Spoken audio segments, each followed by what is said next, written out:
What's up guys, how you doing? It is Lasty here. Welcome to another Team of the Season striker player review. Today we're going to be looking at a Portuguese striker, Andre Silva, who is a part of the Liga NOS Team of the Season. So, he plays for Porto and he's 87 rated. He's got 86 pace and dribbling, as well as 89 shooting and 90 physical. So some pretty good stats for a striker that is 6'1". He does have high work rates though, right footed with 3-star skills and weak foot. So, I've got a couple of different teams that you guys could use this sort of player in. The first one is a full-on Portuguese side.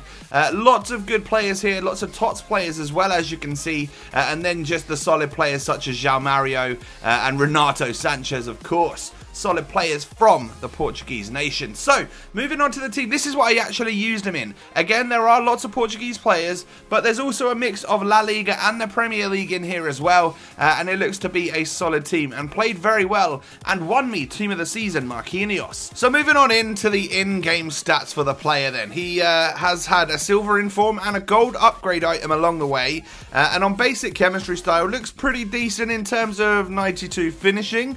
He's also got 92 ball control, 88 acceleration, so some good stats there, but I saw a lowish balance stat that I wanted to try to increase. So I've gone with the engine chemistry style today, which brings him up to 88 balance and 94 agility, which is something that I really wanted for this type of player. And he has got 92 pace and 93 dribbling in game, as well as his standard shooting attributes that he's currently got by default. So moving on in to the clips, we can see the shots that I've missed, and we can see the goals that I've scored, and I can talk pros and cons about Andre Silva.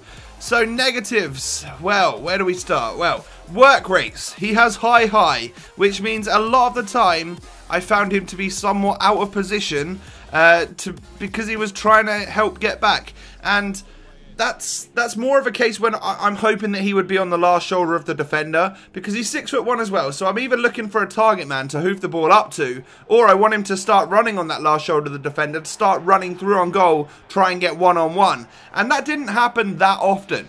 He also had a pretty poor weak foot. I scored maybe 1 or 2 from inside the box with it, but definitely recommend sticking on that right foot because it is a lot better and a lot more accurate. And then just composure in front of goal.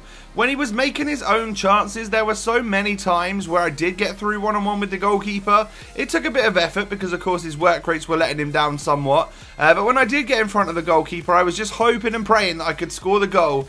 And a lot of the time, straight into the goalkeeper's hands, man, which is obviously not what you want. But it's not all doom and gloom. We can move on to the positives, and what I did like about Andre Silva is that he seemed to be a very quick player. He also had a lot of strength behind him, and that was the thing that I was expecting him to have. I saw a really high physical stat. I saw a 6'1" striker, and I was like, okay, this is going to be my target man, who's going to be nice and strong and be able to beat defenders in physical battles. So it was nice to also see that he was a very quick player. Once he gets going, it's quite difficult to stop him, and even the defenders like Chris Smalling on this game aren't able to take that ball off of him when he's through one-on-one. Even if they do catch him, he'll just out-muscle you.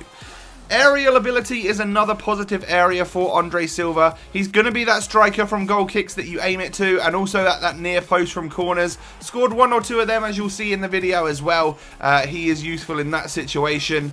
And overall, like, first touch and dribbling, I was impressed, and like, wasn't expecting him to have good dribbling because, again, 6'1" and lots of strength. I figured he was going to be a bit of a brute and feel a little bit sluggish on the ball, but I can totally say he didn't feel like that, so that's obviously great.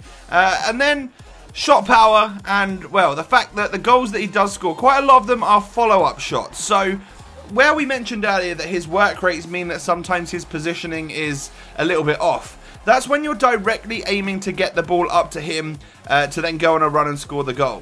However, I found quite a lot of the times that he would almost run back and then, or run out wide or something, and then when a player of mine ran through a one-on-one and missed the shot, guess who was there to follow up to score that goal? It was Andre Silva. It happened time and time again.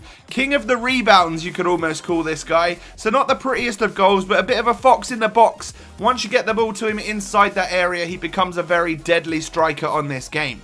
So, Do I recommend him? Well, I think he's relatively expensive for the type of player that you're getting here, but there is of course something to be said about a striker that's in the right place at the right time to follow up on your other teammates' mistakes. So he's going to score your goals, that's for sure. Let me know, guys, if you've used Andre Silva's team of the season, what you think of him down below in the comments section. Thanks for watching, and I'll catch you next time. Peace.